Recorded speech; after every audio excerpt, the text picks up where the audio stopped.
Well, just before his retrial was to begin, a man who pleaded guilty in the murder of his wife is hearing arguments regarding his parole today.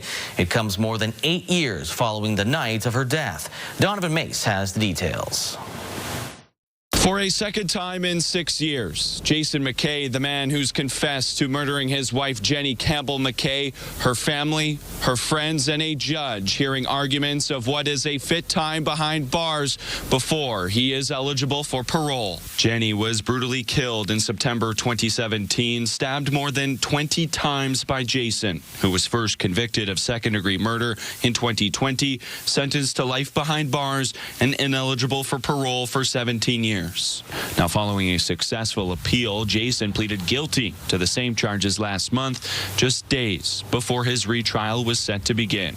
Victim impact statements read in court detail how going through the process a second time has brought back a terrible sense of grief for her family. According to Jenny's father, Doug, there was an ongoing anger of how this could be happening, dragging on for over 8 years while it felt like the rights and personhood of our deceased daughter felt ignored.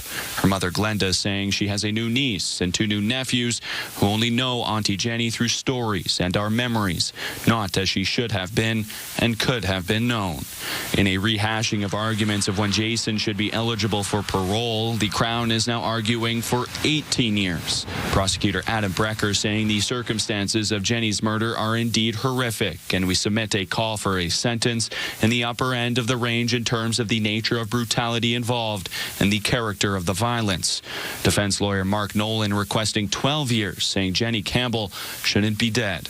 This is a heinous, violent crime that happens all too often in our society, particularly in Saskatchewan. In closing, McKay given an opportunity to speak where he apologized for his actions, calling the events of 8.5 years ago a horrific tragedy, adding he thinks of Jenny every day and hopes everyone can move on. Justice Beverly Klatt is set to hand down her final decision February 24th. Donovan Maess, CTV News, Regina.